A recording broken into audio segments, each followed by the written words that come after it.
Welcome back Aisha's കിച്ചണിലേക്ക് എല്ലാവർക്കും സ്വാഗതം. അപ്പോൾ ഇന്ന് വന്നിട്ടുള്ളത് ചിക്കൻ ചിന്താമണിയുടെ റെസിപ്പിയുമായിട്ടാണ്. ഈ ഒരു പേര് ഞാനിട്ട പേരല്ല, ഇങ്ങനൊരു ചിക്കൻ റെസിപ്പി ഉണ്ട്. അപ്പം സിമ്പിളായിട്ട് ഉണ്ടാക്കാൻ പറ്റുന്ന നല്ലൊരു വെറൈറ്റി ടേസ്റ്റുള്ളൊരു ചിക്കൻ റെസിപ്പിയാണ്. എല്ലാവരും ട്രൈ ചെയ്ത് നോക്കുക. അതുപോലെ നമ്മുടെ ഐഷസ് കിച്ചൺ ചാനൽ ഇതുവരെ സബ്സ്ക്രൈബ് ചെയ്യാത്തവരുണ്ടെങ്കിൽ നിങ്ങൾക്ക് ഈ ചാനൽ ഇഷ്ടമാവുന്നുണ്ടെങ്കിൽ ഒന്ന് സബ്സ്ക്രൈബ് ചെയ്യണേ. അവിടെ കാണുന്ന സബ്സ്ക്രൈബ് ബട്ടൺ ഒന്ന് പ്രസ് ചെയ്യുക. അതിൻ്റെ കൂടെ ചെറിയൊരു ബെല്ലൈക്കൺ ഉണ്ട്, അതോടെ ഒന്ന് പ്രസ് ചെയ്യുക. അപ്പോൾ ഇതുപോലെ കാണാം, ഇതിൽ ഓൾ വേണം പ്രസ് ചെയ്യാൻ. അപ്പോൾ ശരി, നമുക്ക് നേരെ റെസിപ്പിയിലോട്ട് പോകാം. എനിക്ക് ഈ ഒരു റെസിപ്പി കിട്ടിയത് ഫിറോസിക്കയുടെ ചാനലിൽ നിന്നാണ്.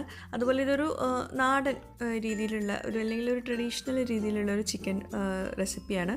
അപ്പോൾ ഇതിനായിട്ട് നമുക്ക് മെയിനായിട്ട് വേണ്ടത് ഉണക്കമുളകാണ്. ഉണക്കമുളക് ഇതുപോലെ ഇങ്ങനെ കട്ട് ചെയ്തിട്ട് അതിൻ്റെ അകത്തുള്ള സീഡൊക്കെ ഉണ്ടല്ലോ അതൊക്കെ ഒന്ന് കളയണം കേട്ടോ. കാരണം എരിവ് ഉണ്ടാവും, നല്ല എരിവാവും. അപ്പോൾ മാക്സിമം കളയുക. പിന്നെ അത്യാവശ്യം എരിവ് ഇഷ്ടമുള്ളവർ വേണമെങ്കിൽ കുറച്ചൊക്കെ അവിടെ വെച്ചോളൂ. ഞാൻ കുറച്ച് മാത്രമേ അവിടെ വെച്ചിട്ടുള്ളൂ, ബാക്കി മുഴുവനായിട്ട് ഞാൻ കളഞ്ഞിട്ടുണ്ട് സീഡ്. എന്നിട്ട് ഇതുപോലെ ഇങ്ങനെ പൊട്ടിച്ചിട്ട് കൊടുക്കണം കേട്ടോ. നല്ലോണം ചെറിയ ചെറിയ പീസാക്കിയിട്ട് ഇട്ട് കൊടുക്കാൻ പറ്റുമെങ്കിൽ അത് നല്ലത്. നമ്മളെ ചിക്കനിൽ ആ ഒരു ഫ്ലേവറാണ് വേണ്ടത്. അതിങ്ങനെ നമുക്ക് കഴിക്കാനും പറ്റണം. അപ്പോൾ ചെറിയ പീസാക്കിയിട്ട് കത്രികയോട്ടൊന്ന് കട്ട് ചെയ്ത് കൊടുത്താലും മതി. ഞാനൊന്ന് കഴുകിയെടുത്തും ചെയ്തിട്ടുണ്ട് കേട്ടോ. എന്നിട്ട് പാൻ ചൂടാക്കിയിട്ട് അതിലോട്ട് നമ്മൾ വെളിച്ചെണ്ണ ഒഴിച്ചിട്ട് പിന്നെ ആദ്യം ഇട്ട് കൊടുക്കുന്നത് വലിയ ജീരകമാണ്, 1 ടീസ്പൂൺ വലിയ ജീരകം.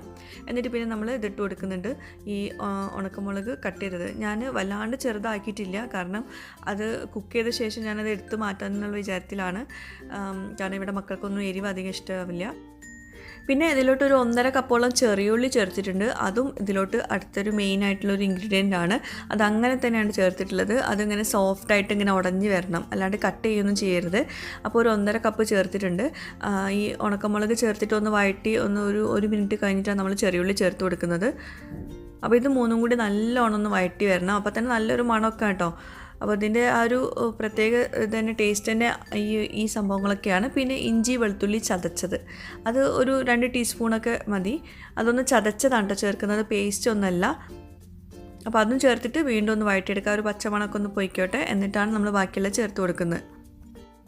പിന്നെ ഉണക്കമുളക് ഞാൻ കഴുകിയിട്ടാണല്ലോ ഇട്ട് കൊടുത്തിട്ടുള്ളത്. അതുകൊണ്ട് തന്നെ അതിൻ്റെ ഒരു കുത്തുന്ന മണമൊക്കെ അങ്ങോട്ട് പുറത്തേക്ക് വരും കേട്ടോ.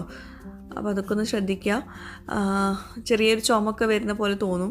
അപ്പോൾ ഞാനിപ്പോൾ ഒരു 1/2 കിലോ ചിക്കനാണ് എടുത്തിട്ടുള്ളത്. 500 ഗ്രാം ചിക്കനാണ് എടുത്തിട്ടുള്ളത്. അപ്പോൾ അത് ചെറിയ പീസാക്കിയിട്ട് കട്ട് ചെയ്തതാണ് കേട്ടോ, വല്ലാണ്ട് വലിയ പീസൊന്നുമല്ല. അതിലോട്ട് ഇനി നമുക്ക് ഒരു 1/2 ടീസ്പൂണ് മഞ്ഞൾപ്പൊടിയും ഒരു ടീസ്പൂണോളം മുളക് പൊടിയും കാശ്മീരി ചില്ലി പൗഡറാണ് ചേർത്തുള്ളത്. പിന്നെ ഒരു 2 ടീസ്പൂണ് വിനാഗിരി, അതുപോലെ തന്നെ ആവശ്യത്തിന് ഉപ്പ് കുറച്ച് മതി. നമ്മൾ ഇതിലോട്ടും ചേർത്ത് കൊടുക്കുന്നുണ്ട്. ഇതെല്ലാം കൂടി ചേർത്തിട്ട് നന്നായിട്ടൊന്ന് മാരിനേറ്റ് ചെയ്യുക ചിക്കന്.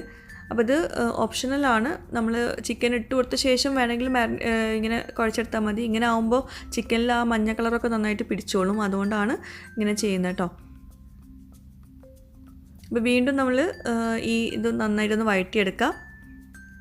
ഈ ചെറിയ ഉള്ളി ഒന്ന് ചെറുതായിട്ടൊന്ന് സോഫ്റ്റ് ആയിക്കോട്ടെ, എന്നിട്ട് വേണം നമ്മൾ ചിക്കൻ ഇട്ട് കൊടുക്കാൻ. എന്നാലേ ചിക്കനും ചെറിയ ഉള്ളിയും കൂടി നന്നായിട്ട് കമ്പൈനായിട്ട് നല്ലോണം സോഫ്റ്റായിട്ട് കിട്ടുകയുള്ളൂ. അപ്പോൾ ഈ ഒരു ചിക്കനിലോട്ട് എനിക്ക് തോന്നിയ 2 സ്പൈസസും കൂടി വേണമായിരുന്നു എന്ന്. അതായത് മല്ലിപ്പൊടിയും അതുപോലെ ഗരം മസാലപ്പൊടിയും കൂടി ചേർക്കണമായിരുന്നു. ഞാനത് രണ്ടും ചേർത്തിട്ടില്ല. അപ്പോൾ അതുകൊണ്ട് നിങ്ങൾ ഉണ്ടാക്കുന്ന സമയത്ത് കുറച്ച് മല്ലിപ്പൊടിയും കുറച്ച് ഗരം മസാലപ്പൊടിയും കൂടി ചേർക്കുക കേട്ടോ. ഈ ചിക്കനിലോട്ട് ചേർത്ത് കൊടുത്താൽ മതി, അല്ലെങ്കിൽ കുക്കായ ശേഷം വേണമെങ്കിൽ ചേർത്ത് കൊടുത്താൽ മതി. പിന്നെ കുറച്ച് അധികം കറിവേപ്പിലയും കൂടി ചേർക്കുക. അപ്പോൾ ഇത്രയേ ഉള്ളൂ നമ്മുടെ ചേരുവകൾ. അപ്പോൾ ഇതെല്ലാം കൂടി നന്നായിട്ടൊന്ന് മിക്സ് ചെയ്ത് കൊടുക്കുക. ഇനി ഈ ചിക്കനിൽ വെള്ളമൊക്കെ പുറത്തേക്ക് വന്നിട്ട് ആ വെള്ളത്തിൽ ഇത് കിടന്ന് വറ്റണം. അതുവരേക്കും നമ്മളിത് നന്നായിട്ട് കുക്ക് ചെയ്തെടുക്കണം. അപ്പോഴേക്കും ഭയങ്കര ടേസ്റ്റ് ആയിരിക്കും. ആ ഒരു ഉണക്കമുളകിൻ്റെ ടേസ്റ്റാണ് പ്രത്യേകം എടുത്ത് പറയാനുള്ളത്. അതുപോലെ ചെറിയുള്ളി, ഇതിലുള്ള ചെറിയുള്ളി കഴിക്കാൻ ഭയങ്കര ടേസ്റ്റാണ് കേട്ടോ. ആ ഒരു ഫ്ലേവറൊക്കെ ആ ചെറിയുള്ളിയിൽ നന്നായിട്ട് പിടിച്ചിട്ടുണ്ടാവും. ഇനി നന്നായിട്ട് ഇത് മിക്സ് ചെയ്ത് കൊടുത്ത ശേഷം നമുക്ക് അടച്ച് വെച്ചിട്ട് നന്നായിട്ട് ഇത് കുക്ക് ചെയ്തെടുക്കാം. അപ്പോഴാണ് ചിക്കനിൽ ആ വെള്ളമൊക്കെ പുറത്തേക്ക് വരിക കേട്ടോ.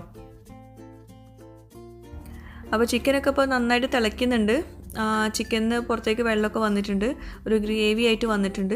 ഇനി ആ ഗ്രേവി നന്നായിട്ട് വറ്റണം, അപ്പോഴാണ് ചിക്കനിൽ ടേസ്റ്റ് വരുന്നത്. അതുപോലെ തന്നെ ഞാൻ പറഞ്ഞല്ലോ നേരത്തെ, കുറച്ച് മല്ലിപ്പൊടിയും കുറച്ച് ഗരം മസാലപ്പൊടിയും ഈ ഒരു സ്റ്റേജിൽ വേണമെങ്കിൽ നിങ്ങൾക്ക് ചേർത്ത് കൊടുക്കാം. കുറച്ച് മാത്രം ചേർത്ത് കൊടുത്താൽ മതി. കാരണം ഒരു ചിക്കനിലൊരു നല്ലൊരു കളർഫുൾ ആവാൻ വേണ്ടിയിട്ടാണ് അത് ചേർക്കാൻ പറയുന്നത് കേട്ടോ, കുറച്ചുകൂടെ ഒരു ഫ്ലേവർ ആവാൻ വേണ്ടിയിട്ട്. അപ്പോൾ അതിൻ്റെ ഒരു കുറവ് എനിക്ക് തോന്നി ഈ ചിക്കൻ കഴിക്കുമ്പോൾ. ബാക്കി ഒരു പ്രത്യേക ഒരു ടേസ്റ്റ് ഉണ്ടായിരുന്നു, ഒരു ഉണക്കമുളകിൻ്റെ ഒരു ടേസ്റ്റ് ഉണ്ടല്ലോ. എരിവുണ്ടെങ്കിൽ പോലും നല്ലൊരു ടേസ്റ്റ് ആയിരുന്നു ആ ഒരു ഉണക്കമുളകിൻ്റെത്. അപ്പോൾ ഈ ഒരു ഗ്രേവി വറ്റുന്ന വരെ നന്നായിട്ട് ഇത് മിക്സ് ചെയ്തുകൊണ്ടിരിക്കുക. അപ്പോൾ ഇത്രയേ ഉള്ളൂ നമ്മുടെ ചിക്കൻ ചിന്താമണി. റെഡിയാക്കാൻ വളരെ എളുപ്പമാണ്. പിന്നെ ഇതിന് ഈ ഒരു പേര് വരാൻ ചിലപ്പോൾ ഉള്ള കാരണം എന്തായിരിക്കും എന്നറിയോ?